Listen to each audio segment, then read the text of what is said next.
ನಮಸ್ಕಾರ, ನೀವು ನೋಡ್ತಿದ್ರ ರಿಪಬ್ಲಿಕ್ ಕನ್ನಡ. ನಾನು ನಿಕೇಶ್ ಕುಟಾರಿ. ಇದೀಗ ಕರ್ನಾಟಕ ಎಕ್ಸ್‌ಪ್ರೆಸ್ ಸುದ್ದಿಗಳನ್ನ ಕ್ವಿಕ್ ಆಗಿ ನೋಡ್ತಾ ಹೋಗೋಣ. ಚಿತ್ರದುರ್ಗದ ರೇಣುಕಸ್ವಾಮಿ ಕೊಲೆ ಪ್ರಕರಣದಲ್ಲಿ ನಟ ದರ್ಶನ್ ಜೈಲು ಸೇರಿ 2 ತಿಂಗಳಾಗಿದೆ. ಹೀಗಾಗಿ ಇದೇ ತಿಂಗಳ ಅಂತ್ಯದ ಒಳಗೆ ಚಾರ್ಜ್ ಶೀಟ್ ಸಲ್ಲಿಸುವ ಸಾಧ್ಯತೆ ಇದೆ. ಹೈದರಾಬಾದ್ ಸಿಎಫ್ಎಸ್ಎಲ್ ರಿಪೋರ್ಟ್ ಇಂದು ಪೊಲೀಸರ ಕೈ ಸೇರಲಿದೆ. ಬಹುತೇಕ ಇದೇ ತಿಂಗಳಲ್ಲಿ ಚಾರ್ಜ್ ಶೀಟ್ ಸಲ್ಲಿಸಲು ಪೊಲೀಸರು ನಿರ್ಧಾರ ಮಾಡಿದ್ದಾರೆ. ಮುಂದಿನ ತಿಂಗಳು ಆರಂಭದಲ್ಲಿ ಸರ್ಕಾರಿ ರಜೆಗಳು ಇರೋದ್ರಿಂದ ಚಾರ್ಜ್ ಶೀಟ್ ಸಲ್ಲಿಕೆ ತಡವಾದರೆ ಆರೋಪಿಗಳಿಗೆ ಸಹಾಯ ಆಗಬಹುದು ಅಂತ ಇದೇ ತಿಂಗಳು ಚಾರ್ಜ್ ಶೀಟ್ ಅನ್ನ ಸಲ್ಲಿಸಲು ಸಾಧ್ಯತೆ ಇದೆ. ಮಂಗಳೂರಿನಲ್ಲಿ ಕಾಂಗ್ರೆಸ್ ಮುಖಂಡ ಐವಾನ್ ಡಿಸೋಜಾ ಮನೆಗೆ ಕಲ್ಲೆಸೆತ ಪ್ರಕರಣವನ್ನು ಖಂಡಿಸಿ ಕಾಂಗ್ರೆಸ್ ಪಾದಯಾತ್ರೆಯನ್ನು ನಡೆಸಿದೆ. ಈ ಐವಾನ್ ನಿವಾಸದಿಂದ ಪಿವಿಎಸ್ ನಲ್ಲಿರುವಂತಹ ಬಿಜೆಪಿ ಕಚೇರಿಯ ತನಕ ದಕ್ಷಿಣ ಕನ್ನಡ ಜಿಲ್ಲಾ ಕಾಂಗ್ರೆಸ್ ಪಾದಯಾತ್ರೆ ನಡೆಸಿ ಆಕ್ರೋಶವನ್ನ ವ್ಯಕ್ತಪಡಿಸಿದ್ದಾರೆ. ಬಿಜೆಪಿ ವಿರುದ್ಧ ವಾಗ್ದಾಳಿ ನಡೆಸಿದ್ದಾರೆ. ಗವರ್ನರ್ ಗೋ ಬ್ಯಾಕ್ ಘೋಷಣೆ ಕೂಗಿದ್ದಾರೆ. ಕಂಕನಾಡಿ ಬಳಿ ಪೊಲೀಸರು ತಡೆದಿದ್ದಾರೆ. ಇನ್ನು ಕೋಟಾ ಪೊಲೀಸ್ ಠಾಣಾ ವ್ಯಾಪ್ತಿಯಲ್ಲಿ ಬೆಳ್ಳಂಬೆಳಗ್ಗೆ ಮಹಿಳೆ ಕೊಲೆಯಾಗಿದೆ. ಪತಿಯೇ ತನ್ನ ಪತ್ನಿಯನ್ನ ಕಡಿದು ಕೊಲೆ ಮಾಡಿರುವಂತಹ ಶಂಕೆಯಲ್ಲಿ ವ್ಯಕ್ತವಾಗಿದೆ. ಕಾರ್ಕಳ ಅಂಕನವಾಡಿ ಕೇಂದ್ರದ ಸಮೀಪ ಬಾಡಿಗೆ ಮನೆಯಲ್ಲಿ ದಂಪತಿ ವಾಸವಾಗಿದ್ರು. ಇಂದು ಪತ್ನಿ ಜಯಶ್ರೀ ಮೇಲೆ ಪತಿ ಕಿರಣ್ ಉಪಾಧ್ಯ ಹಲ್ಲೆ ನಡೆಸಿದ್ದ. ಬಳಿಕ ತಾನೇ ಸರ್ಕಾರಿ ಆಸ್ಪತ್ರೆಗೆ ಕರೆದೊಯ್ದಿದ್ದಾನಂತೆ. ಆದರೆ ಮಹಿಳೆ ಮೃತಪಟ್ಟಿದ್ದಾರೆ. ಶಂಕೆ ಮೇರೆಗೆ ಪತಿ ಕಿರಣ್ ಉಪಾಧ್ಯ ಗುಣ್ಮೆಯನ್ನ ಪೊಲೀಸರು ವಶಕ್ಕೆ ಪಡೆದಿದ್ದಾರೆ. ಬೆಂಗಳೂರಿನಲ್ಲಿ ರಾತ್ರಿ ವೇಳೆ ಸಾರ್ವಜನಿಕ ಸ್ಥಳದಲ್ಲಿ ಪಾರ್ಟಿ ಮಾಡ್ತಾ ಇದ್ದವನ ಪ್ರಶ್ನೆ ಮಾಡಿದ್ದಕ್ಕೆ ಆಸಾಮಿ ಪೊಲೀಸರಿಗೆ ಆವಾಜ್ ಹಾಕಿದ್ದಾನೆ. ಸುನೀಲ್ ಕುಮಾರ್ ಎಂಬಾತ ಯುವತಿ ಜೊತೆ ಸೇರಿ ಸ್ನೇಹಿತರ ಜೊತೆ ಮಧ್ಯರಾತ್ರಿ ಪಾರ್ಟಿಯನ್ನ ಮಾಡ್ತಾ ಇದ್ದ. ಇದನ್ನು ನೋಡಿ ಸಾರ್ವಜನಿಕರು ಪೊಲೀಸರಿಗೆ ಮಾಹಿತಿಯನ್ನ ತಿಳಿಸಿದರು. ಇನ್ನು ಬಂಡೆಪಾಳ್ಯ ಪೊಲೀಸರು ತೆರಳಿ ಯುವತಿಯ ಸುರಕ್ಷತೆ ಕಾರಣಕ್ಕೆ ಮನೆಗೆ ಹೋಗಲು ಸೂಚನೆ ಕೊಟ್ಟರು. ಆದರೆ ಸುನೀಲ್ ಪೊಲೀಸರ ಮೇಲೆಯೇ ತಿರುಗಿ ಬಿದ್ದಿದ್ದಂತೆ. ಪೊಲೀಸರ ಬಟ್ಟೆ ಹಿಡಿದು ಎಳೆದಾಡಿ ಅವಾಚ್ಯ ಶಬ್ದಗಳಿಂದ ನಿಂದಿಸಿದ್ರಂತೆ. ಶಿವಮೊಗ್ಗದ ಹೊಸನಗರ ತಾಲೂಕಿನ ಸರ್ಕಾರಿ ಶಾಲೆಯಲ್ಲಿ ಶಾಲಾ ಮಕ್ಕಳಿಗೆ ಕೃಷಿ ಪಾಠ ಮಾಡಲಾಗ್ತಾ ಇದೆ. ವಿದ್ಯಾರ್ಥಿಗಳು ಭವಿಷ್ಯದಲ್ಲಿ ರೈತರಾಗಬೇಕೆಂಬ ಸದುದ್ದೇಶದಿಂದ ಹೀಗೆ ಮಾಡಲಾಗ್ತಾ ಇದೆ. ಕೆಸರು ಗದ್ದೆಗೆ ಇಳಿದು ರೈತರ ಜೊತೆ ಮಕ್ಕಳು ಭತ್ತದ ನಾಟಿ ಮಾಡಿದರು.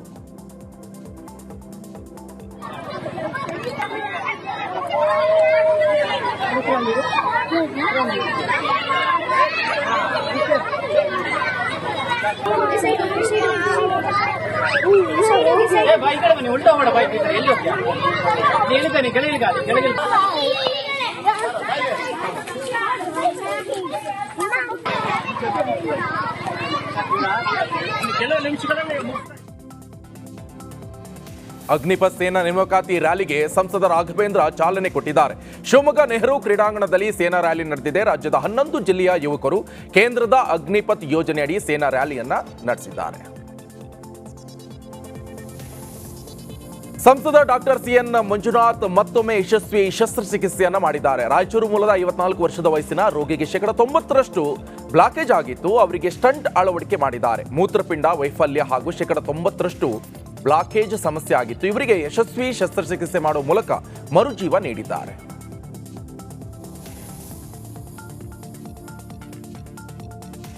ಡಿಸಿಎಂ ಡಿಕೆ ಶಿವಕುಮಾರ್ ಮತ್ತೆ ಸಿಎಂ ಆಗ್ತಾರೆ ಎನ್ನುವಂತ ಮಾತು ಕೇಳಿ ಬಂದಿದೆ. ಆದರೆ ಈ ಬಾರಿ ಹೇಳಿರೋದು ಡಿಕೆ ಶಿವಕುಮಾರ್ ಅತಿಯಾಗಿ ನಂಬಿರುವಂತಹ ಗಡೆ ದುರ್ಗಾದೇವಿ. ಪೂಜಾರಿ ಕನಸಿನಲ್ಲಿ ಗಡೆ ದುರ್ಗಾದೇವಿ ಬಂದು ಡಿಕೆ ಶಿವಕುಮಾರ್ ರಾಜ್ಯದ ಸಿಎಂ ಆಗ್ತಾರೆ ಅಂತ ವಾಣಿ ನುಡಿದಿದ್ರಂತೆ. ದೇವಸ್ಥಾನದ ಅರ್ಚಕ ಮಹದೇವಪ್ಪ ಪೂಜಾರಿ ಕನಸಿನಲ್ಲಿ ಬಂದು ಮುಂದೆ ಡಿಕೆ ಶಿವಕುಮಾರ್ ಸಿಎಂ ಆಗ್ತಾರೆ ಅಂದಿದ್ರಂತೆ. ಶಕ್ತಿ ದೇವತೆ ಗಡೆ ದುರ್ಗಾದೇವಿಯ ಪರಮ ಭಕ್ತನಾಗಿರುವಂತಹ ಡಿಸಿಎಂ ಡಿಕೆ ಶಿವಕುಮಾರ್ 2020ರಲ್ಲಿ ದುರ್ಗಾದೇವಿ ಜಾತ್ರೆಗೆ ಆಗಮಿಸಿ ವಿಶೇಷ ಪೂಜೆಯನ್ನ ಸಲ್ಲಿಸಿದ್ರಂತೆ. ಫುಲ್ ಮೆಜಾರಿಟಿ ಬಂದಲ್ಲ. 2 ಹೂವಿನಾರ ಅಂದ್ರೆ ಇಬ್ಬರು D K Shivakumar Siddaramaiah. First Siddaramaiah ಹಾಕೊಂಡು ಈಗ ಹೂವಿನಾರ ಆತಗೆ ಹಾಕ್ಬೇಕು. ಡಿ ಕೆ ಶಿವಕುಮಾರ್ಗೆ ಹಾಕ್ಬೇಕು. ಹೂವಿನಾರ ಹಾಕ್ಬೇಕಂದ್ರೆ ಸಿ ಎಂ ಹಾಕ್ಬೇಕು. ಹಾಕ್ಯಾರ ಅಮ್ಮ ಹೂವಿನಾರ ಹೇಳಿದ್ದಾಳ ಏನು ಹಂಗೇನು ಡೌಟ್ ಏನಿಲ್ಲ. ಯಾರೇ ನಿಲ್ಲಿಸಿ ನೀವು ಮೊದಲು ಮೋದಿದು ಸಮ್ಮಿಶ್ರ ಸರ್ಕಾರ ಅಂತ ಹೇಳಿ. ಮೋದಿ ಸಮ್ಮಿಶ್ರ ಸರ್ಕಾರ ಹೌದು. ಸಮ್ಮಿಶ್ರ ಸರ್ಕಾರ ಅದು ಏನಾರು ಅಂತ ಬೀಳ್ತಾವ. ಯಾವಾಗ ಬೀಳ್ತದೆ ಒಟ್ಟೆ ಹಂಗದನ್ನ ಸರ್ಕಾರ ನಡೆಯಂಗಿಲ್ಲ. ವಿಶ್ವವಿಖ್ಯಾತ ಮೈಸೂರು ದಸರಾ ಮಹೋತ್ಸವಕ್ಕೆ 2024ಕ್ಕೆ ಕ್ಷಣಗಣನೆ ಶುರುವಾಗಿದೆ. ಸಾಂಸ್ಕೃತಿಕ ನಗರಿಯಲ್ಲಿ ದಸರಾ ವೈಭವ ಕಳೆಗಟ್ಟಿದೆ. ಅರಮನೆಯ ಜಯಮಾರ್ಥಾಂಡ ದ್ವಾರದಲ್ಲಿ ಆನೆಗಳಿಗೆ ಸಾಂಪ್ರದಾಯಿಕ ಪೂಜೆ ಸಲ್ಲಿಸಿ ಅದ್ಧೂರಿ ಸ್ವಾಗತ ಮಾಡಲಾಗಿದೆ. ಕ್ಯಾಪ್ಟನ್ ಅಭಿಮನ್ಯು ನೇತೃತ್ವದ 9 ಆನೆಗಳಿಗೆ ಅರಣ್ಯ ಭವನದಲ್ಲಿ ವಿಶೇಷ ಪೂಜೆಯನ್ನ ಮಾಡಲಾಗಿದೆ. ದಸರಾ ಆನೆಗಳಿಗೆ ಪೂಜೆ ಬಳಿಕ ಗಜಪಡೆ ಅರಣ್ಯ ಭವನದಿಂದ ಕಾಲ್ನಡಿಗೆ ಮೂಲಕ ಅರಮನೆಗೆ ತೆರಳಿವೆ. ಕ್ಯಾಪ್ಟನ್ ಅಭಿಮನ್ಯು ಟೀಮ್ ಮೈಸೂರಿನ ಅಶೋಕ್ಪುರ ಅರಣ್ಯ ಭವನದಿಂದ ಅರಮನೆಗೆ ಹೋಗಿವೆ. ಅಭಿಮನ್ಯು ಸೇರಿದಂತೆ ಏಕಲವ್ಯ, ಭೀಮಾ, ಕಂಚನ್ ಹಾಗೆ ಲಕ್ಷ್ಮಿ, ವರಲಕ್ಷ್ಮಿ, ರೋಹಿತ್, ಗೋಪಿ, ಧನಂಜಯ್ ಆನೆಗಳು ಅರಮನೆಗೆ ಹೋಗಿವೆ. ರಾಜ ಬೀದಿಗಳಲ್ಲಿ ಸಾಗ್ತಾ ಇರುವಂತಹ ದಸರಾ ಗಜಪಡೆಯನ್ನು ಕಣ್ತುಂಬಿಕೊಳ್ಳಲು ಮೈಸೂರು ಸಾರ್ವಜನಿಕರು ಕಿಕ್ಕಿರಿದು ಜಮಾಯಿಸಿದ್ದಾರೆ.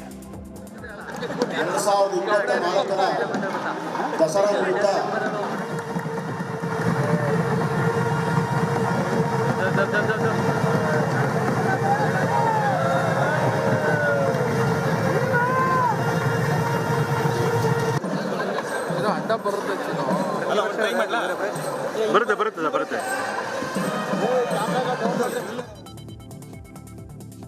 ಕಾಫಿನಾಡು ಚಿಕ್ಕಮಗಳೂರಲ್ಲಿ ಕಾಡಾನೆ ಭೀತಿ ಇನ್ನೂ ಕೂಡ ಕಡಿಮೆ ಆಗಿಲ್ಲ. ಚಿಕ್ಕಮಗಳೂರು ತಾಲೂಕಿನ ಮಾವಿನಗುಣಿಯ ಕಾಫಿ ತೋಟದಲ್ಲಿ ಒಂಟಿ ಸಲಗ ಬೀಡ್ಬಿಟ್ಟಿದೆ. ಹೀಗಾಗಿ ಕಾರ್ಮಿಕರು ತೋಟಗಳಿಗೆ ತೆರಳಲು ಹಿಂದೇಟನ್ನು ಹಾಕ್ತಾ ಇದ್ದಾರೆ. ಕಾಡಾನೆಯನ್ನ ಸ್ಥಳಾಂತರ ಮಾಡುವಂತೆ ಸ್ಥಳೀಯರು ಆಗ್ರಹಿಸಿದ್ದಾರೆ.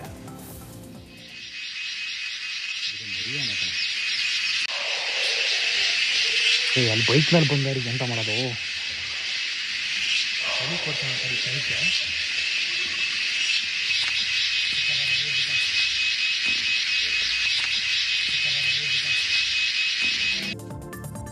ಗದಗ ಬೆಟಗೇರಿ ನಗರಸಭೆ ಅಧಿಕಾರಿ ಮೇಲೆ ಹಲ್ಲೆ ಕೇಸ್ಗೆ ಸಂಬಂಧಪಟ್ಟಂತೆ ಘಟನೆಯ ಸಿಸಿಟಿವಿ ದೃಶ್ಯಾವಳಿ ಬಹಿರಂಗ ಆಗಿದೆ. ನಗರಸಭೆ ಪಿಡಬ್ಲ್ಯೂಬಿ ವಿಭಾಗದ ಎಡಬ್ಲ್ಯೂ ಹುಚ್ಚಪ್ಪ ಬಂಡಿ ವಡ್ಡರ್ ಮೇಲೆ ಹಲ್ಲೆ ನಡೆದಿತ್ತು. ಕಚೇರಿ ಕಾರಿಡಾರ್ ಬಳಿ ಗುತ್ತಿಗೆದಾರ ಪ್ರಕಾಶ್ ಕಲ್ಮನಿ ಎಂಬಾತ ಅಧಿಕಾರಿ ಮೇಲೆ ಹಲ್ಲೆ ನಡೆಸಿದ್ದ. ಇದೀಗ ಸಿಸಿಟಿವಿ ದೃಶ್ಯ ಲಭ್ಯ ಆಗಿದೆ. ಶೌಚಾಲಯ ಕಾಮಗಾರಿ ಅಂದಾಜು 1,50,000 ರೂಪಾಯಿ ಬಿಲ್ ಬಾಕಿ ಬಿಡುಗಡೆ ಮಾಡುವಂತೆ ಒತ್ತಾಯಿಸಿ ಹಲ್ಲೆ ಮಾಡಿದ್ರಂತೆ. ಮಳವಳ್ಳಿ ಪಟ್ಟಣದಲ್ಲಿ ಸರಣಿ ಕಳ್ಳತನ ಆಗಿದೆ. ಬಸವೇಶ್ವರ ಮೆಡಿಕಲ್ ಸ್ಟೋರ್ ಹಾಗೆ ಐಸ್ ಕ್ರೀಮ್ ಪಾರ್ಲರ್ ಹಾಗೆ ನಂದಿನಿ ಪಾರ್ಲರ್ನಲ್ಲಿ ಸರಣಿ ಕಳ್ಳತನ ನಡೆದಿದೆ. ಅಂಗಡಿಗಳ ಬೀಗ ಒಡೆದು ಕಳ್ಳರು ಕೈಚಳಕ ತೋರಿದ್ದಾರೆ. ಸಿಸಿಟಿವಿಯಲ್ಲಿ ದೃಶ್ಯ ಸೆರೆಯಾಗಿದೆ. ವಿಜಯನಗರದ ಪರಪನಹಳ್ಳಿ ಪಟ್ಟಣದಲ್ಲಿ ನಡೆದಿರುವಂತಹ ಕಳ್ಳತನ ದೃಶ್ಯ ಸಿಸಿಟಿವಿಯಲ್ಲಿ ಸೆರೆಯಾಗಿದೆ. ಪರಪನಹಳ್ಳಿ ತಾಲೂಕಿನ ಕೆಎಚ್ಬಿ ಬಡಾವಣೆಯಲ್ಲಿ 3 ಮನೆಗಳ ಬೀಗ ಮುರಿದು ಕಳ್ಳರು ಕಳ್ಳತನ ಮಾಡಿದ್ದಾರೆ. 3 ರಿಂದ 4 ಜನ ಸೇರಿ ಈ ಕೃತ್ಯವನ್ನು ಎಸಗಿರುವಂತಹ ಶಂಕೆಯಲ್ಲಿ ವ್ಯಕ್ತವಾಗಿದೆ. ಹರಪನಹಳ್ಳಿ ಪಟ್ಟಣ ಪೊಲೀಸರು ಫೀಲ್ಡ್ಗಿಳಿದು ಕಳ್ಳರಿಗಾಗಿ ಕಾರ್ಯಾಚರಣೆಯನ್ನು ನಡೆಸುತ್ತಿದ್ದಾರೆ. ಉಡುಪಿಯ ಉಪೇಂದ್ರ ಭಟ್ ಎಂಬುವರಿಗೆ ಅಪರಿಚಿತ ವ್ಯಕ್ತಿಗಳು ಕರೆ ಮಾಡಿ ಒಟ್ಟು 33,10,00,000 ಹಣ ವಂಚಿಸಿದ ಆರೋಪಿಗಳನ್ನ ಪೊಲೀಸರು ಬಂಧಿಸಿದ್ದಾರೆ. ಉಡುಪಿಯಲ್ಲಿ ಉಪೇಂದ್ರ ಭಟ್ ಎನ್ನುವವರು ತಾವು ಮೋಸ ಹೋದ ಬಳಿಕ ಪೊಲೀಸ್ ಠಾಣೆಯಲ್ಲಿ ದೂರನ್ನ ನೀಡಿದ್ರು. ಬಂಧಿತರಿಂದ 5 ಮೊಬೈಲ್ ಫೋನ್ ಹಾಗೆ 13 ಲಕ್ಷ ರೂಪಾಯಿ ನಗದನ್ನ ಸ್ವಾಧೀನಪಡಿಸಿಕೊಳ್ಳಲಾಗಿದೆ. ತಲೆಮರೆಸಿಕೊಂಡಿರುವಂತಹ ಆರೋಪಿಗಳಿಗೆ ಪೊಲೀಸರು ಬಲೆ ಬೀಸಿದ್ದಾರೆ. ಕೊಡಗಿನ ಗಡಿಭಾಗದಲ್ಲಿ ನಿಗೂಢ ಶಬ್ದದ ಅನುಭವ ಆಗಿದೆ. ಕೊಡಗು ಹಾಸನ ಗಡಿಭಾಗ ಸಮೀಪದ ಹೆಬ್ಬಾಲೆ, ಸುಳೆಕೋಟೆ, ಅಡಗೂರು ಹಾಗೆ ಕಣಗಾಲು ಬಳಿ ಭೂಕಂಪದ ಅನುಭವ ಆಗಿದೆ. ಇದರಿಂದಾಗಿ ಗ್ರಾಮಸ್ಥರ ಆತಂಕ ಇನ್ನೂ ಕೂಡ ಹೆಚ್ಚಾಗಿದೆ. ಭೂಕಂಪದ ಕೇಂದ್ರ ಬಿಂದು ಎಲ್ಲಿಯೂ ಕೂಡ ದಾಖಲಾಗಿಲ್ಲ. ವಿಪತ್ತು ನಿರ್ವಹಣಾ ಅಧಿಕಾರಿಗಳಿಂದಲೂ ಕೂಡ ಈ ಬಗ್ಗೆ ಮಾಹಿತಿ ಇಲ್ಲ. ಅಕ್ಕಪಕ್ಕದಲ್ಲಿ ಕಲ್ಲುಕೋರೆಯಿಂದ ಶಬ್ದ ಬಂದಿರಬಹುದು ಎಂಬಂತ ಶಂಕೆಯಲ್ಲಿ ವ್ಯಕ್ತವಾಗಿದೆ. ವಿಜಯನಗರ ತುಂಗಾಭದ್ರಾ ಜಲಾಶಯಕ್ಕೆ ಜೀವಕಳೆ ಬಂದಿದೆ. ಟಿಬಿ ಡ್ಯಾಂನಲ್ಲಿ 6 ದಿನದಲ್ಲಿ 12 ಟಿಎಂಸಿ ನೀರು ಸಂಗ್ರಹ ಆಗಿದೆ. ಆಗಸ್ಟ್ 10ರಂದು 19ನೇ ಗೇಟ್ ಕಿತ್ತೋಗಿ ಆತಂಕ ಸೃಷ್ಟಿಯಾಗಿತ್ತು. 7 ದಿನಗಳ ಕಾಲ ಭರ್ತಿಯಾಗಿರುವಂತಹ ಡ್ಯಾಂನ 45 ಟಿಎಂಸಿ ನೀರು ಹೊರಬಿಡಲಾಗಿತ್ತು. ಗೇಟ್ ಸಂಪೂರ್ಣ ಬಂದ್ ಮಾಡಿದ ನಂತರ 12 ಟಿಎಂಸಿ ನೀರು ಸಂಗ್ರಹ ಆಗಿದೆ. ಜಲಾಶಯಕ್ಕೆ ಈಗ 33,000 ಟಿಎಂಸಿ ನೀರು ಹರಿದು ಬರ್ತಾ ಇದೆ. ಅರಬ್ಬಿ ಸಮುದ್ರದಲ್ಲಿ ಭಾರೀ ತುಫಾನ್ ಬಿರುಗಾಳಿ ಬೀಸ್ತಾ ಇದೆ. ಹೀಗಾಗಿ ಕರಾವಳಿಯ ಮೀನುಗಾರರಿಗೆ ಮತ್ತೆ ಹೊಡೆತ ಉಂಟಾಗಿದೆ. ಹೀಗಾಗಿ ಯಾಂತ್ರಿಕ ದೋಣಿಗಳು ರಕ್ಷಣೆಗಾಗಿ ಕಾರವಾರ ಬಂದರಿನತ್ತ ಬಂದಿವೆ. ಮಂಗಳೂರು, ಮಲ್ಪೆ, ಗೋವಾ ಭಾಗದ ಬೋಟ್ಗಳು ಕಾರವಾರ ಬಂದರಿನಲ್ಲಿ 100 ಬೋಟುಗಳ ಲಂಗರು ಕೂಡ ಹಾಕಿವೆ. ಹಂಪಿ ಪ್ರಾಧಿಕಾರಕ್ಕೆ ಒಳಪಟ್ಟಂತ ರೈತರಿಗೆ ಸಂಕಷ್ಟ ಎದುರಾಗಿದೆ. ಜಮೀನಿನಲ್ಲಿ ರೈತರ ಉಪಯೋಗಕ್ಕೆ ಕಟ್ಟಡ ನಿರ್ಮಾಣಕ್ಕೆ ಅಧಿಕಾರಿಗಳು ಪರವಾನಗಿ ನೀಡ್ತಾ ಇಲ್ಲ. ತೋಟಗಾರಿಕೆ ಬೆಳೆಗಳ ಸಂಗ್ರಹಕ್ಕೆ ಗೋಡೌನ್ ಹಾಗೆ ಕಾರ್ಮಿಕರ ವಸತಿಗೂ ಕಟ್ಟಡ ನಿರ್ಮಿಸಲು ಬಿಡದ ಅಧಿಕಾರಿಗಳ ಕಾಟಕ್ಕೆ ರೈತರು ಬೇಸತ್ತಿದ್ದಾರೆ. ಜಮೀನಿನಲ್ಲಿ ತೋಟಗಾರಿಕೆ ಬೆಳೆಗಳನ್ನ ಬೆಳೆಯಲಾಗದೆ ರೈತರು ಪರದಾಡುವಂತಾಗಿದೆ. ಸರ್ಕಾರಿ ಇಲಾಖೆಗಳ ಹಣ ಅಕ್ರಮ ವರ್ಗಾವಣೆ ಪ್ರಕರಣವನ್ನ ಬಾಗಲಕೋಟೆ ಪೊಲೀಸ್ ಸಿಐಡಿಗೆ ನೀಡಿದ್ದಾರೆ. ಬಾಗಲಕೋಟೆಯ ಪ್ರವಾಸೋದ್ಯಮ, ಅಲ್ಪಸಂಖ್ಯಾತ ಕಾರ್ಮಿಕರ ಕೈಮಗ್ಗ ಜವಳಿ, ಹಿಂದುಳಿದ ವರ್ಗಗಳ ಇಲಾಖೆಗಳ 6.8 ಕೋಟಿ ರೂಪಾಯಿ ಹಣ ಅಕ್ರಮ ವರ್ಗಾವಣೆ ಮಾಡಲಾಗಿತ್ತು. ಬಾಗಲಕೋಟೆಯ ಐಡಿಬಿಐ ಶಾಖೆಯಲ್ಲಿರುವಂತಹ 5 ಇಲಾಖೆಗಳ ಹಣ ಒಟ್ಟು 33 ವಿವಿಧ ಖಾತೆಗಳಿಗೆ ವರ್ಗಾವಣೆ ಆಗಿತ್ತು. ಇಲ್ಲಿಯ ತನಕ 9 ಜನ ಬ್ಯಾಂಕ್ ಸಿಬ್ಬಂದಿ ಸೇರಿ 19 ಜನರನ್ನ ಬಂಧಿಸಿದ್ದಾರೆ. ಬಾಗಲಕೋಟೆ ಪೊಲೀಸರು ಸಿಐಡಿಗೆ ತನಿಖೆಗೆ ವಹಿಸಿದ್ದಾರೆ. ಇನ್ನು ಜಿಲ್ಲೆಯಲ್ಲಿ ಈರುಳ್ಳಿ ಹೊಲಕ್ಕೆ ಸಾವಯವ ಔಷಧಿಯನ್ನ ಸಿಂಪಡಿಸಿ ರೈತರು ಸಂಕಷ್ಟಕ್ಕೆ ಸಿಲುಕಿದ್ದಾರೆ. ಔಷಧಿ ಸಿಂಪಡಣೆಯಿಂದಾಗಿ ಈರುಳ್ಳಿ ಫಲವತ್ತತೆ ಕಳೆದುಕೊಂಡಿದೆ. ಈ ಘಟನೆ ಜಗಳೂರು ತಾಲೂಕಿನ ಹಸುಗೋಡು ಗ್ರಾಮದಲ್ಲಿ ನಡೆದಿದೆ. ರೈತ ವೀರೇಶ್ಗೆ ಸೇರಿರುವಂತಹ ಈರುಳ್ಳಿಗೆ ಔಷಧಿ ಸಿಂಪಡಿಸಿ ಕೈಗೆ ಬಂದ ತುತ್ತು ಬಾಯಿಗೆ ಬರದಂತಾಗಿದೆ. ಸರ್, ಇದರಿಂದ ನಾವು ಈಗ ಕಂಪ್ನಿಯವ್ರನ್ನ ಕರೆ ಕಳಿಸಿ, ಈಗ ಹೊಲದಲ್ಲಿ ಕರೆ ಕಳಿಸಿ ಎಲ್ಲ ತೋರಿಸಿ, ಆಮೇಲೆ ನಮ್ಗೆ ಯಾರು ನಷ್ಟ ಕೊಡಲ್ಲ ಅಂತ ಹೇಳ್ತಾ ಇದ್ದಾರೆ. ಆಮೇಲೆ ಅವ್ರದ್ದು ಕಾರ್ ಬೇರೆ ಇಲ್ಲಿ ನಮ್ಮೂರಲ್ಲೇ ಹಿಡ್ಕೊಂಡಿದ್ದೀವಿ. ಈಗ ನಮ್ಮೂರು ಅಂಗಡಿ ಬಂದು ಭೈರಸಿದ್ದೇಶ್ವರ ಟ್ರೇಡರ್ಸ್ ಔಷಧಿ ಅಂಗಡಿ ಹೆಸರು. ಅವರು ಅಂಗಡಿಯರ ಹೆಸರು ಶಂಭುಲಿಂಗಪ್ಪರ ಅಂತಂದು. ಈಗ ನಮ್ದು ಬೆಳೆ ಈ ಥರ ಆಗಿರೋದಕ್ಕೆ ಕೇಳಿದ್ರೆ ಆ ಕಂಪ್ನಿಯವ್ರು ಉಂಟು, ನೀವುಂಟು, ಅವ್ರು ಹಿಡ್ಕೊಂಡಿರಲ್ಲಪ್ಪ, ನೀವೇ ಬಗೆಹರಿಸಿ ಹೇಳ್ರಿ ಅಂತಂದ್ರೆ ಸ್ವಾಮಿ. ಸರ್, 80 ವರ್ಷದ ವೃದ್ಧೆಯ ಖಾತೆಯಲ್ಲಿರುವಂತಹ ವೃದ್ಧಾಪ್ಯ ವೇತನಕ್ಕೆ ಕೆನರಾ ಬ್ಯಾಂಕ್ ಮ್ಯಾನೇಜರ್ ತಡೆಯೊಡ್ಡಿದ್ದಾರೆ. ಕಳಸೆ ಗ್ರಾಮದ ದೇವಮ್ಮ ಪೊಲೀಸ್ ಠಾಣೆ ಮೆಟ್ಟಿಲೇರಿದ್ದಾರೆ. ಈ ಘಟನೆ ಶಿವಮೊಗ್ಗ ಜಿಲ್ಲೆ ಹೊಸನಗರ ತಾಲೂಕಿನ ರಿಪ್ಪನ್ಪೇಟೆಯಲ್ಲಿ ನಡೆದಿದೆ. ಕಳೆದ 7-8 ತಿಂಗಳಿನಿಂದ ವೃದ್ಧೆ ಹಣಕ್ಕಾಗಿ ಅಲ್ದಾಡ್ತಿದ್ದಾರೆ. ಬ್ಯಾಂಕ್ ಸಿಬ್ಬಂದಿ ವೃದ್ಧೆಯನ್ನ ಏಕವಚನದಲ್ಲಿ ನಿಂದಿಸಿ ಹೊರ ನಡೆಯಲು ಹೇಳಿದ್ದಾರೆ ಅಂತ ವೃದ್ಧೆ ಕಣ್ಣೀರು ಹಾಕಿದ್ದಾರೆ. ರಾಜ್ಯದಲ್ಲಿ ರೈತರ ಆತ್ಮಹತ್ಯೆಗಳು ನಿಲ್ತಾ ಇಲ್ಲ. ಕಾಂಗ್ರೆಸ್ ಸರ್ಕಾರ ಅಧಿಕಾರಕ್ಕೆ ಬಂದ ಬಳಿಕ ಕಳೆದ 1.5 ವರ್ಷದಲ್ಲಿ 1182 ಜನ ರೈತರು ಆತ್ಮಹತ್ಯೆಗೆ ಶರಣಾಗಿದ್ದಾರೆ. ಸರ್ಕಾರ ಅಧಿಕಾರಕ್ಕೆ ಬಂದು 1.5 ವರ್ಷ ಕಳೀತಾ ಬಂದರೂ ಕೂಡ ರೈತರ ಆತ್ಮಹತ್ಯೆಗಳು ರಾಜ್ಯದಲ್ಲಿ ನಿಂತಿಲ್ಲ. ಸಾಲದ ಬಾಧೆಯಿಂದಾಗಿ ಸಾವಿರಾರು ಜನ ರೈತರು ಆತ್ಮಹತ್ಯೆಗೆ ಶರಣಾಗಿದ್ದಾರೆ. ಗ್ಯಾರಂಟಿ ಬಜೆಟ್ ಹೊಂದಾಣಿಕೆ ಹಿನ್ನೆಲೆ ಕನ್ನಡದ ಅನುದಾನಕ್ಕೂ ಕೂಡ ಸರ್ಕಾರ ಕೊಕ್ಕೆ ಹಾಕಿದೆ. ಕನ್ನಡ ನಾಡು ನುಡಿ ರಕ್ಷಣೆಗಾಗಿ ಕೆಲಸ ಮಾಡೋ ಕರ್ನಾಟಕ ವಿದ್ಯಾವರ್ಧಕ ಸಂಘದ ವಾರ್ಷಿಕ ಅನುದಾನ ಕಡಿತಗೊಳಿಸಲಾಗಿದೆ. ಸರ್ಕಾರಗಳು ವಾರ್ಷಿಕ 1 ಕೋಟಿ ಅನುದಾನ ಕೊಡ್ತಾ ಇತ್ತು. ಆದರೆ ಈಗ ಕೇವಲ 55 ಲಕ್ಷಕ್ಕೆ ಸರ್ಕಾರ ಇಳಿಸಿದೆ.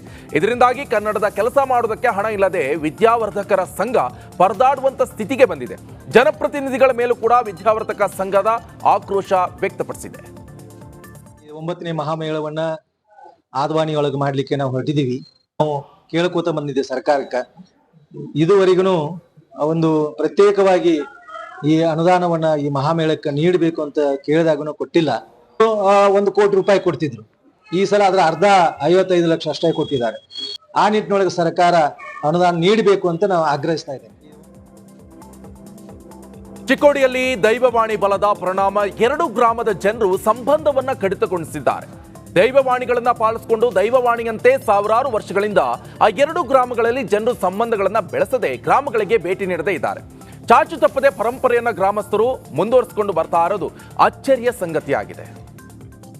ಎಲ್ಲಿ ಇರ್ತೀನಿ ಅಲ್ಲಿ ವಂಶಾವಳಿಗಳು ನಿನ್ನ ಭೂಮಿ ಒಳಗೆ ಕಾಲು ಇಡಬಾರದು ಪರಂಪರೆಯವರೆಗೆ ಅಂತಕ್ಕಂಥ ಒಂದು ಶಾಪನ್ನು ಕೊಟ್ಟಿದ್ದಕ್ಕಾಗಿ ಇವತ್ತಿಗೂ ಕೂಡ ಇಲ್ಲಿ ಉಮದಿಯ ಎಲ್ಲ ಸಮಾಜದ ಎಲ್ಲ ಧರ್ಮದು ಇವನ್ ಮುಸ್ಲಿಮಾನ್ ಸಮಾಜದ ಹಿಡಿದು ಇವತ್ತಿಗೆ ಸಂಘ ಜೊತೆಗೆ ಯಾವುದೇ ವ್ಯವಹಾರ ಸಂಬಂಧಗಳನ್ನು ಇಟ್ಟಿಲ್ಲ. ಇಲ್ಲಿ ಜನ ಅಲ್ಲಿ ಹೋಗಿ ಯಾವುದೇ ನೀರನ್ನು ಭಕ್ಷಣೆ ಮಾಡೋದಿಲ್ಲ ಅಥವಾ ಆಫೀಸಲ್ಲಿ ಇರ್ತಕ್ಕಂಥ ಕಾಗದಪತ್ರಗಳ ವ್ಯವಹಾರನೂ ಕೂಡ ಮಾಡೋದಿಲ್ಲ. ಈ ರೀತಿಯಾಗಿ ಅವತ್ತಿನದು ಇವತ್ತಿಗೆ. ಆದರೆ ಸಂಘದ ಜನರಿಗೆ ಉಮದಿಗೆ ಏನು ತೊಂದರೆ ಇಲ್ಲ. ಇದು ಶಾಪ ಆಗೋದ್ರಿಂದ ಉಮದಿಯ ಜನರಿಗೆ ಪಕ್ಕದಲ್ಲಿ ಸಂಘದೊಳಗೆ ಪ್ರಾಬ್ಲಮ್ ಇರೋದ್ರಿಂದ ನಾವು ಅಲ್ಲಿ ಸಂಘಕ್ಕೆ ಹೋಗೋದಿಲ್ಲ. ಕೊಡಗಿನ ಅಂತಾರಾಜ್ಯ ಹೆದ್ದಾರಿಯಲ್ಲಿ ಕರಿಕೆ ಫಾಲ್ಸ್ ಜಲವೈಭವ ಕಣ್ಮನ ಸೆಳಿತಾ ಇದೆ. ಒಂದೇ ರಸ್ತೆಯಲ್ಲಿ 10 ಜಲಪಾತಗಳು ಕೈಬೀಸಿ ಕರಿತಾ ಇವೆ. ಭಾಗಮಂಡಲದಿಂದ ತೆರಳುವಂತಹ ಕರಿಕೆ ಮಾರ್ಗದಲ್ಲಿ ರಸ್ತೆಗೆ ಚಿಮ್ತಾ ಇರುವಂತಹ ನೀರಿಗೆ ಪ್ರವಾಸಿಗರು ಫಿದಾ ಆಗಿದ್ದಾರೆ. ಪ್ರವಾಸಿಗರು ರಸ್ತೆಯಲ್ಲಿಯೇ ವಾಹನವನ್ನು ನಿಲ್ಲಿಸಿ ರಿಲ್ಯಾಕ್ಸ್ ಮಾಡ್ತಿದ್ದಾರೆ.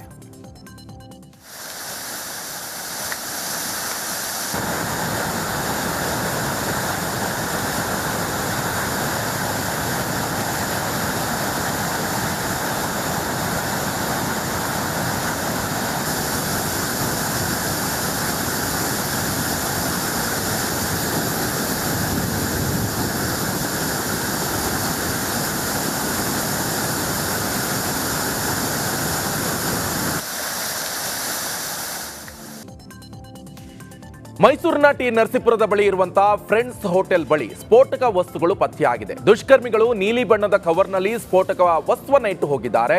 ಹೋಟೆಲ್ ಸಿಬ್ಬಂದಿ ಕವರ್ನಲ್ಲಿ ಏನಿದೆ ಅಂತ ಪರಿಶೀಲನೆ ನಡೆಸಿದಾಗ ಸ್ಫೋಟಕ ವಸ್ತು ಪತ್ತೆಯಾಗಿದೆ. ಸಿಬ್ಬಂದಿ ತಕ್ಷಣವೇ ಪೊಲೀಸರಿಗೆ ಮಾಹಿತಿ ಕೊಟ್ಟರು. ಕ್ಯೂಬ್ ಆಕಾರದಲ್ಲಿರುವಂತಹ 9 ಸ್ಫೋಟಕ ವಸ್ತುಗಳು ಹಾಗೆ ಒಂದು ನಾಡ ಬಾಂಬ್ ಆಕಾರದ ವಸ್ತು ಪತ್ತೆಯಾಗಿದೆ. ರೈಲು ಪ್ರಯಾಣಿಕರ ಅನುಕೂಲಕ್ಕೆ ಬಿಎಂಟಿಸಿ ನೂತನ ಸೇವೆ ಕೊಡಲು ಮುಂದಾಗಿದೆ. Yeshwanthpur to Sir M Visvesvaraya ರೈಲು ನಿಲ್ದಾಣದ ನಡುವೆ ಆಗಸ್ಟ್ 26ರಿಂದ ಬಿಎಂಟಿಸಿ ಬಸ್ ಸೇವೆ ನೀಡಲು ಸಜ್ಜಾಗಿದೆ. ನೂತನ ಮಾರ್ಗ ಸಂಖ್ಯೆ 306 ನಂಬರ್ ಬಸ್ ಯಶವಂತಪುರ ರೈಲ್ವೆ ನಿಲ್ದಾಣದಿಂದ ಹೊರಡಲಿದೆ. ದಂಡು ಈ ರೈಲ್ವೆ ನಿಲ್ದಾಣ, ಈಸ್ಟ್ ರೈಲ್ವೆ ನಿಲ್ದಾಣ ಹಾಗೆ ಮಾರುತಿ ಸೇವಾನಗರ ಮಾರ್ಗದ ಮೂಲಕ ಸಾಗಿ ಆಮೇಲೆ ಸರ್ ಎಂ ವಿಶ್ವೇಶ್ವರಯ್ಯ ರೈಲ್ವೆ ನಿಲ್ದಾಣಕ್ಕೆ ತಲುಪಲಿದೆ. ಸರ್ ಎಂ ವಿಶ್ವೇಶ್ವರಯ್ಯ ರೈಲ್ವೆ ನಿಲ್ದಾಣದಿಂದ ಯಶವಂತಪುರ ರೈಲ್ವೆ ನಿಲ್ದಾಣಕ್ಕೂ ಕೂಡ ಬಸ್ ಸೇವೆ ಕೊಡಲಿದೆ. ರಿಪಬ್ಲಿಕ್ ಕನ್ನಡ ಅಧಿಕಾರಿಗಳ ಬ್ರಹ್ಮಾಂಡ ಭ್ರಷ್ಟಾಚಾರ ಬಿಚ್ಚಿಡ್ಲಿದೆ.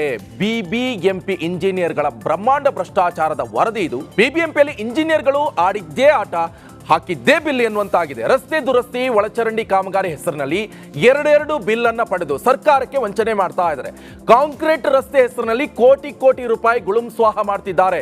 2017 ಹಾಗೆ 2018ರಲ್ಲಿ 50 ಲಕ್ಷ ಬಿಲ್ ಮಾಡಿಸಿದ್ರು. ಬಳಿಕ 2022-23ರಲ್ಲಿ ಮತ್ತದೇ ರಸ್ತೆಗೆ ಹೊಸ ಬಿಲ್ ಅನ್ನ ಹಾಕಿದ್ದಾರೆ. ಶಾಂತಿನಗರ ವಿಧಾನಸಭಾ ಕ್ಷೇತ್ರಕ್ಕೆ ಸೇರುವಂತಹ ನೀಲಸಂದ್ರ ವಾರ್ಡ್ನಲ್ಲಿ ಹೊಸ ರಸ್ತೆ ಹಾಗೆ ಇತರೆ ಕಾಮಗಾರಿಗಳಿಗೆ 2 ಕೋಟಿ ಬಿಲ್ ಹಾಕಿದ್ದಾರೆ. ಕರುನಾಡಿಗೂ ಕೂಡ ಮಂಕಿ ಫಾಕ್ಸ್ ಆತಂಕ ಶುರುವಾಗಿದೆ. ಬೇರೆ ದೇಶ ಹಾಗೆ ರಾಜ್ಯಗಳಲ್ಲೂ ಹೆಚ್ಚಾಗಿದೆ. ಇನ್ನು ಈಗಾಗ ಸೋಂಕು ಆವರಿಸುವಂತ ಭೀತಿ ಶುರುವಾಗಿದೆ. ಇದರ ಬೆನ್ನಲ್ಲೇ ಅಲರ್ಟ್ ಆದ ಆರೋಗ್ಯ ಸಚಿವ ದಿನೇಶ್ ಗುಂಡೂರಾವ್ ಏರ್ಪೋರ್ಟ್ಗಳಿಗೆ ಸೂಚನೆ ನೀಡಿದ್ದಾರೆ. ಪ್ರಯಾಣಿಕರ ಮೇಲೆ ಹೆಚ್ಚಿನ ನಿಗಾ ವಹಿಸುವಂತೆ ಸೂಚನೆ ಕೊಟ್ಟಿದ್ದಾರೆ. ವೈರಸ್ ಪತ್ತೆಯಾದರೆ ಜಿಲ್ಲಾಸ್ಪತ್ರೆ, ವೈದ್ಯಕೀಯ ಶಿಕ್ಷಣ ಇಲಾಖೆ ಆಸ್ಪತ್ರೆಗಳಲ್ಲಿ ವೈದ್ಯರಿಗೆ ಸೂಕ್ತ ತರಬೇತಿ ಕೊಡುವಂತೆ ಸೂಚನೆ ನೀಡಿದ್ದಾರೆ. ರಾಜಧಾನಿಯಲ್ಲಿ ಮಂಕಿ ಪಾಕ್ಸ್ ತಡೆಗೆ ಕಟ್ಟೆಚ್ಚರ ವಹಿಸಲಾಗಿದೆ. ಈ ಸಂಬಂಧ ವೈದ್ಯಕೀಯ ಶಿಕ್ಷಣ ಸಚಿವ ಶರಣ್ ಪ್ರಕಾಶ್ ಪಾಟೀಲ್ ನೇತೃತ್ವದಲ್ಲಿ ಸಭೆ ನಡೆಸಲಾಗ್ತಾ ಇದೆ. ಈಗಾಗಲೇ 116 ದೇಶಗಳಿಗೆ ಮಹಾಮಾರಿ ಮಂಕಿ ಪಾಕ್ಸ್ ಆವರಿಸಿದೆ. ಭಾರತದಲ್ಲಿ 2022ರ ಮಾರ್ಚ್ನಲ್ಲಿ ಕೇರಳದಲ್ಲಿ ಮೊದಲ ಬಾರಿಗೆ ಮಂಕಿ ಪಾಕ್ಸ್ ಪತ್ತೆಯಾಗಿತ್ತು. ಸಿಟಿಯ ಶೌಚಾಲಯದ ಟೆಂಡರ್ನಲ್ಲೂ ಕೂಡ ಭ್ರಷ್ಟಾಚಾರದ ವಾಸನೆ ಬೀಸ್ತಾ ಇದೆ. ಸಿಟಿಯ ಶೌಚಾಲಯ ನಿರ್ವಹಣೆ ಮಾಡ್ತಾ ಇರುವಂತಹ ಪೌರ ಕಾರ್ಮಿಕರ ಬಳಿ ಅಧಿಕಾರಿಗಳು ಹಣ ವಸೂಲಿ ಮಾಡ್ತಿದ್ರಂತೆ. ಆದ್ರೀಗ ಬಿಬಿಎಂಪಿ ಅಧಿಕಾರಿಗಳಿಗೆ ವಸೂಲಿ ಕೊಟ್ಟಿಲ್ಲ ಎಂಬ ಕಾರಣಕ್ಕೆ ಟೆಂಡರ್ ಕ್ಯಾನ್ಸಲ್ ಮಾಡ್ತಿರುವಂತಹ ಆರೋಪ ಕೇಳಿ ಬಂದಿದೆ. ಹೀಗಾಗಿ ಬೇರೆ ಏಜೆನ್ಸಿಗೆ ಟೆಂಡರ್ ಕೊಡಲು ಬಿಬಿಎಂಪಿ ತಯಾರಿಯನ್ನ ನಡೆಸ್ತಾ ಇದೆ ಅಂತೆ. ಆದರೆ ಟೆಂಡರ್ ಬೇರೆಯವರಿಗೆ ಕೊಟ್ರೆ ಉಗ್ರ ಹೋರಾಟ ಮಾಡ್ತೀವಿ ಅಂತ ಸಿಟಿಯ ಶೌಚಾಲಯದ ಟೆಂಡರ್ಸ್ ಎಚ್ಚರಿಕೆ ಕೊಟ್ಟಿದ್ದಾರೆ. ಇದನ್ನೇನು ಮಾಡ್ತಾ ಇದ್ದಾರೆ ಅಂದರೆ, ಎಲ್ಲೋ ಇವ್ರಿಗೆ ಹಣ ಕಮ್ಮಿ ಆಗಿರೋದ್ರಿಂದ ವಸೂಲಿಗಿಲ್ದವ್ರೆ ಆ ಪೌರ್ಕರ್ ಮಕ್ಕಳು ಅಲ್ಲೇ ಬಾತ್ರೂಮ್ ತೊಳ್ಕೊಂಡವನೇ, ಹೊಟ್ಟೆ ತೊಳ್ಕೊಂಡೇನೋ ತಿನ್ಕೊಂಡು ಹೋಗ್ತಾ ಇದ್ದಾನೆ. ಅದರಲ್ಲಿ ಪಾಲ್ಗಾರ್ಗೆ ಆಗಬೇಕು ಅಂತ ನೋಡ್ತಾ ಇದ್ದಾರೆ. ಯಾಕಂದರೆ ಇವನ ಹತ್ರ ರೆಗ್ಯುಲರ್ ಹೋಗ್ಬಿಟ್ಟು ಕೊಡಬೇಕಲ್ಲ ಫೀಸು ಅಂತ ಹೋಗ್ತಾರೆ. ಇವನ ಹತ್ರ ಭಿಕ್ಷಾ ಬೇಡೋದಕ್ಕಿಂತ ಒಬ್ಬನ ಕೈಗೆ ಕೊಟ್ಬಿಟ್ರೆ ತಗೊಂಬಂದು ಒಂದೇ ಕಡೆ ಆಗ್ತಾನಲ್ಲ ಅನ್ನೋದು ಒಂದು ಅಭಿಪ್ರಾಯ ಇವ್ರದ್ದು.